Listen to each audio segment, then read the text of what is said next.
In the headlines, normalcy restored after just protests. Ijaw youth camp outside Port Harcourt Council headquarters amid rising political tensions. Police rescue Fulani brothers, 2 others in Lagos. And on the foreign scene, Kenya scraps most tax hikes from controversial bill. Good evening and welcome to the news update on Trust Television. I am Aisha Salihu.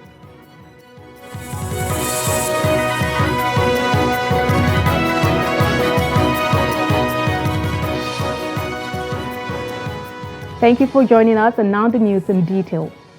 The Plateau State Police Command has confirmed the death of a trader, Nasiru Abubakar, from a stray bullet fired by security personnel in Bukur.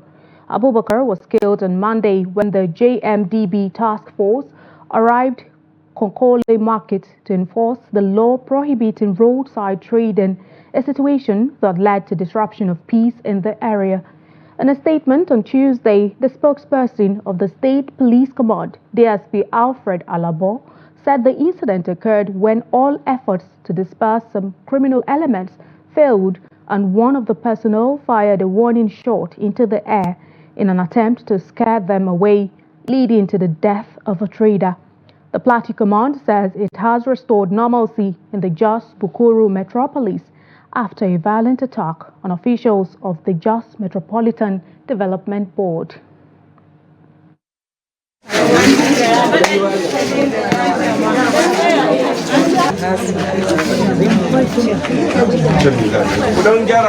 Kalla Abdullahi, can muka sashi da zaka a kwance.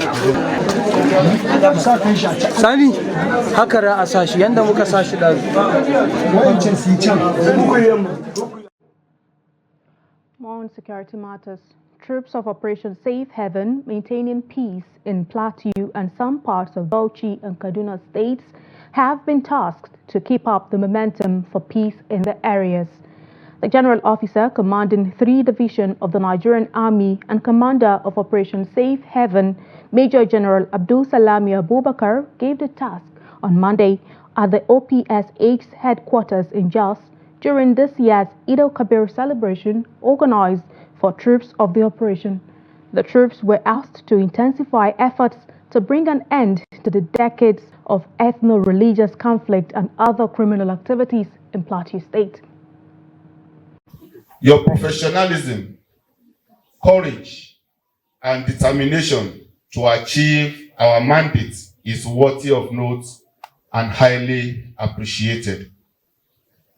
While I acknowledge and applaud your efforts, I urge you not to relent, but remain focused in your task to consolidate the gains of our recent achievements. We must intensify our efforts to completely eradicate all acts of kidnapping, cultism, ethno-religious conflicts, and other forms of security threats within the states under command.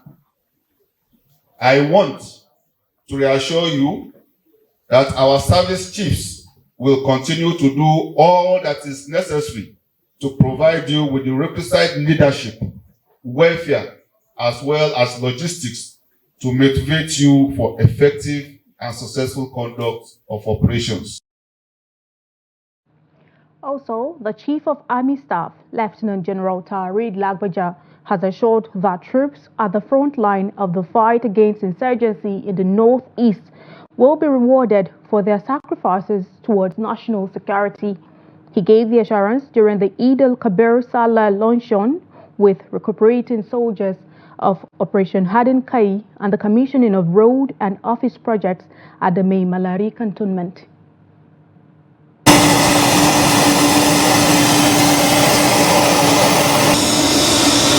It is his 4th visit to Maiduguri for another operational tour and under engagements. The Chief of Army Staff came to Mai Malari cantonment to commission 2 road projects and a headquarters complex. He later joined troops of Operation Hadin for a luncheon and later showed armories recovered during operations in Sambisa Forest and the Timbuktu mountain. He said some of the logistics were refurbished and will be used at the war front. The Chief of Army Staff, while commending the troops for their sacrifice to protect the nation, assured of providing training, logistics, and support needed to combat terrorism. Your sacrifices, seen and unseen, are the bedrock of our nation's security and prosperity. Your dedication is not unnoticed, and I assure you of my commitment to providing always the leadership you require to train, lead, and fight well. I salute your courage and resilience. Your efforts are crucial to our national security, and I assure you that your sacrifices will not go unnoticed. The visit of the Chief of Army Staff will boost the morale of the war front troops in the battle to end insurgency in the northeast region. And on to the southwest region. Police authorities in Lagos State on Tuesday said they have rescued 3 Fulani brothers whisked away in their boat by gunmen in the nation's commercial hub. 5 victims in total, 3 Lebanese, the boat captain and his assistant were rescued in the Orugbo Ido area in Ekpe, Lagos. The police spokesperson in the state, Benjamin Hundeyin, explained that the victims were rescued on Monday night. Hundeyin, however, added that the police were not aware if any ransom was paid, adding that no suspect has been apprehended in connection with the kidnap. The 3 brothers, identified as Abbas Fulani, Yusuf Fulani, and Amtal Fulani, were abducted around 6 p.m. on June 14 in Lagos. The 3 brothers were said to have been returning from their factory by boat when they were abducted. More on security matters. Suspected gunmen have killed a security operative and 2 others in a fresh attack on Newi, Anambra State. The assailants engaged security operatives in a gun battle on Monday while operating in a red Highlander SUV. Disclosing this in a statement on Tuesday, the police public relations officer for Anambra Command, Tochukwu Ikenga, said the hoodlums were trailed by security operatives to Nobi after abducting 1 person in Newi. Ikenga said during the gun duel, 1 of the security operatives and 2 passers-by were fatally hit by a bullet. He added that the police responding team at the scene recovered the bodies of the victims and took them to the hospital, where 3 of the victims, including a 22-year-old lady, were regrettably confirmed dead by the doctors on duty, while 2 others are currently receiving treatment.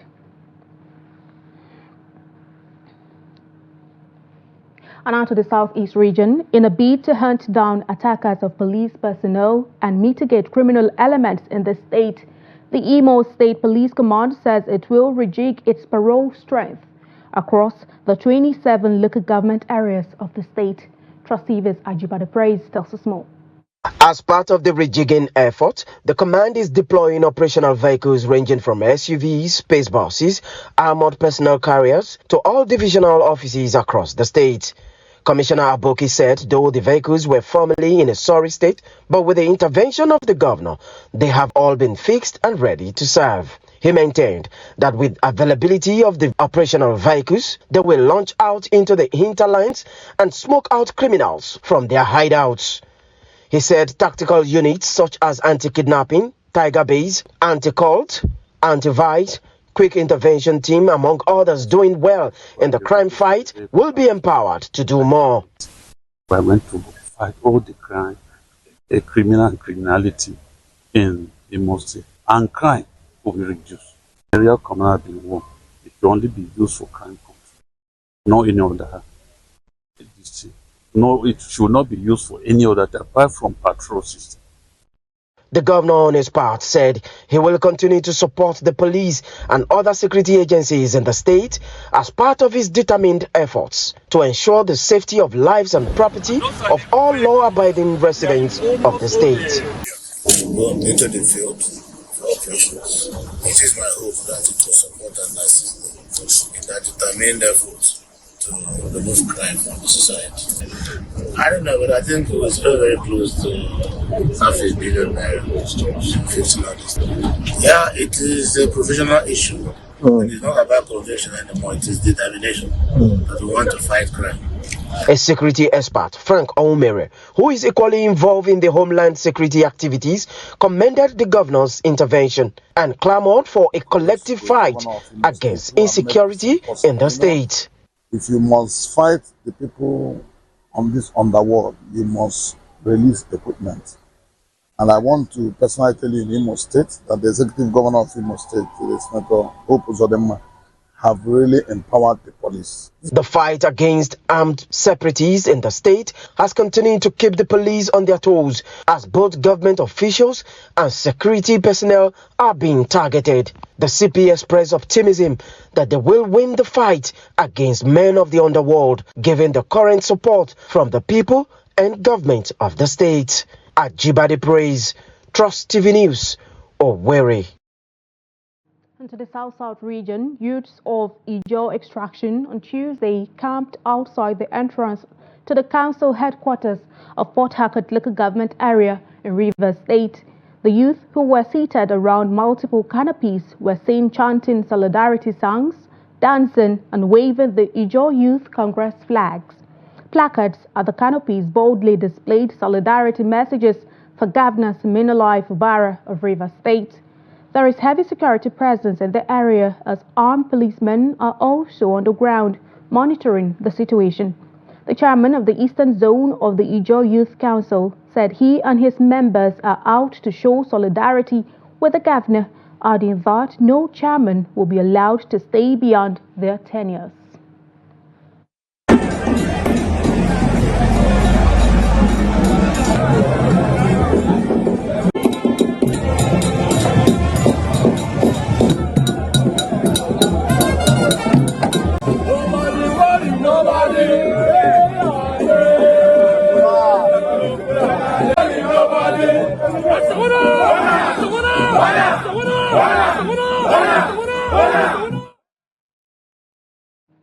Meanwhile, the Rivers State Governor, Siminalayi Fubara, has convened a Security Council meeting with heads of security agencies following recent political developments in the state.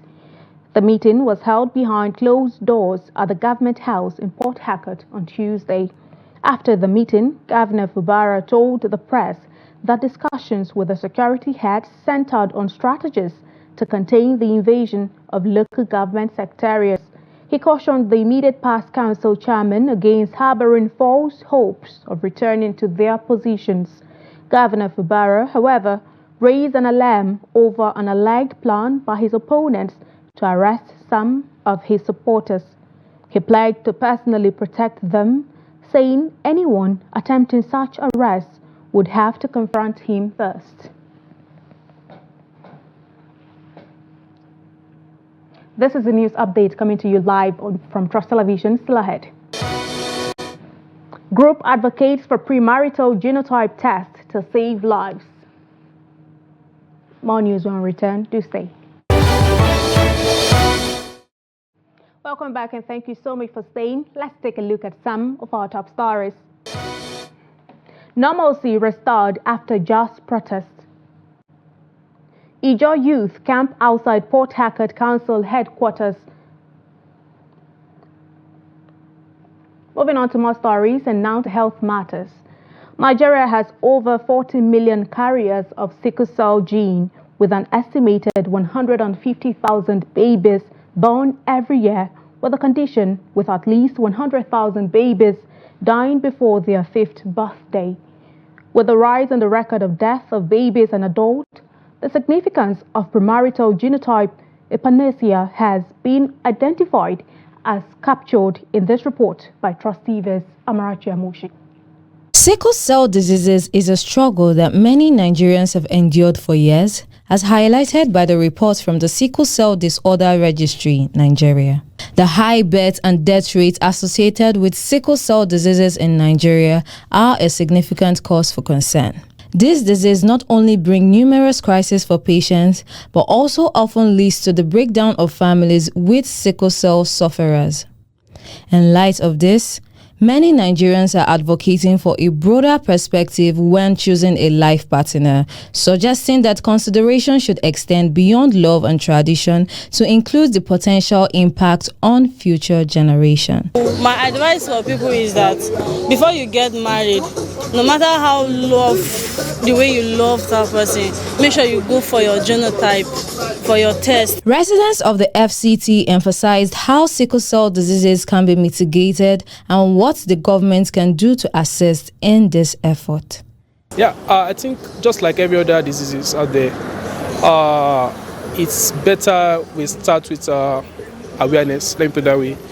Government should have maybe more jingles on radios and television. Government should try to make provision for their treatment and every other thing they might need. Religious leaders have also been reminded to advocate for genotype testing during marriage counseling and to ensure that couples undergo the test thoroughly.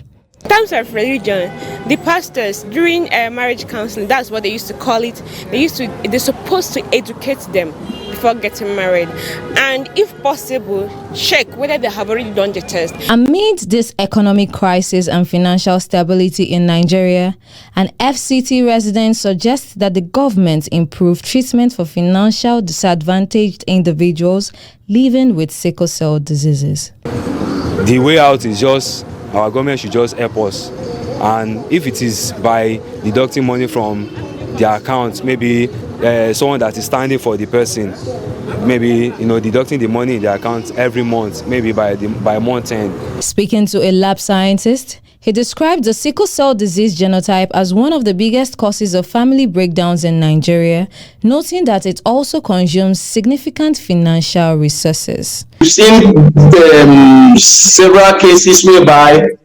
marriages are being break down as a result of this scourge called sickle cell disease due to some economic implications. When you have a patient like that in the family, it takes more of your finances, it takes more of your mental well-being. So it is advisable and it is expedient as well that every intending couple should ensure that genotype testing is done. Creating more awareness about the importance of premarital genotype testing and making it a compulsory law before marriage registration or copulation will play a vital role in reducing the incidence of sickle cell disease in Nigeria. Amarachi Amoshi, Trust TV News, Abuja. And in business, the Nigerian Upstream Petroleum Regulatory Commission has announced an extension to the 2024 licensing bid round registration by 10 days. The Commission's Chief Executive Officer, Gbenga Komolafe, who shared this in Abuja on Tuesday, said the extension is to allow interested investors to take advantage of the expanded opportunities. Komolafe explained that in pursuit of the Commission's commitment to deliver value from the country's abundant oil and gas reserves and increase production, the Commission has been working with multi-client companies to undertake more exploratory activities, acquire more data to foster and encourage further investment in the Nigerian upstream sector.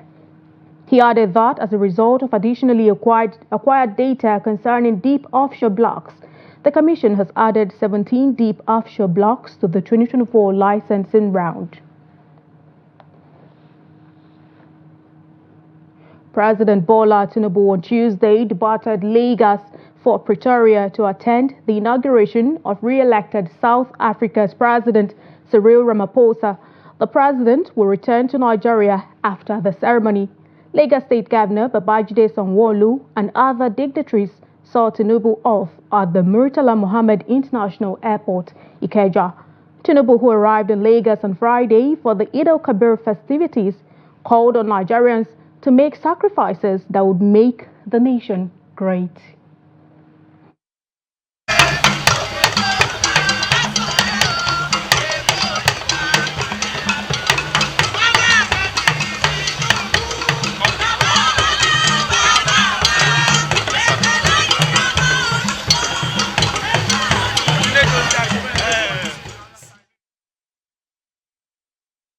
Away from Nigeria, Kenya's government on Tuesday walked back plans to impose multiple tax hikes to presidency.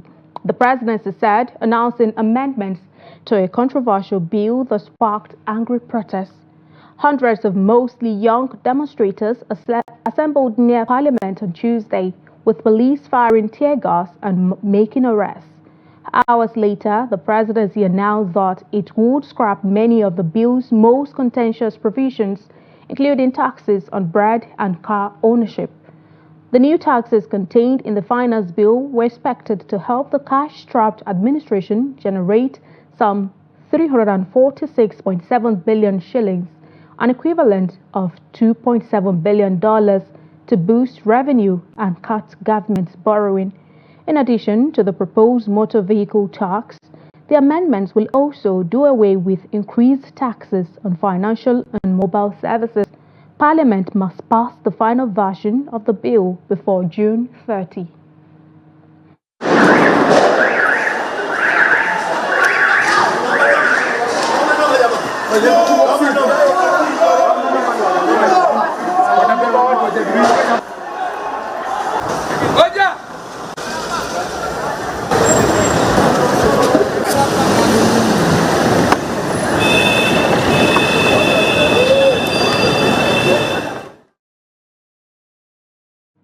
Still on the foreign scene, and to a sad development, at least 4 people were killed when record rains hit parts of southern China, state media reported Tuesday, while more than a dozen were missing, even as the north baked under some of its highest temperatures this year.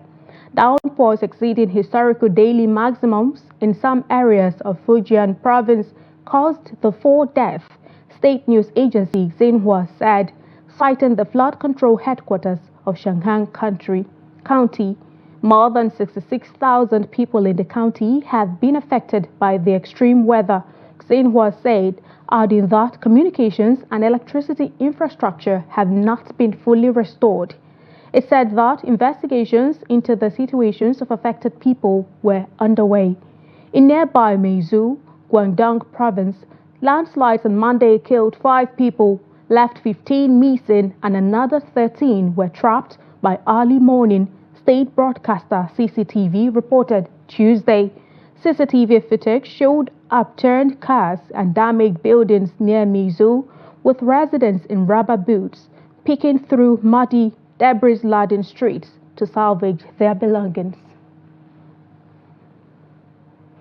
Finally, in sports news, the Nigeria Football Federation says the final of the 2024 President Federation Cup will be held at the Moshood Abiola Stadium, Abuja, on Saturday, June 29. In a statement announcing the date on Wednesday, the NFF said the men and women's final will be played on the same day. The women's final will begin at 1 p.m., while the men's final will commence at 4 p.m., as has been the tradition for years. Meanwhile, the quarterfinals of the women's competition will take place on Wednesday, 19th June, with Benin City, Asaba, and Enugu as host centers. The semi-finals of the men's competition will take place on Thursday, 20th June, with Abuja and Lafia as host centers. In the men's semi-final, Abia Warriors and Kano Pillars will clash at the Lafia City Stadium on Thursday. El Kanemi Warriors and Kebbi United will do battle in other semi-final at the NFF FIFA Goal Project Abuja, also on Thursday. And that concludes the news update on Trust Television at this hour. Do not forget, you can always follow us across all of our social media platforms, and also join our YouTube live stream for more news, programs, and documentary. I am Aisha Salihu. Thank you so much for watching. Join us again.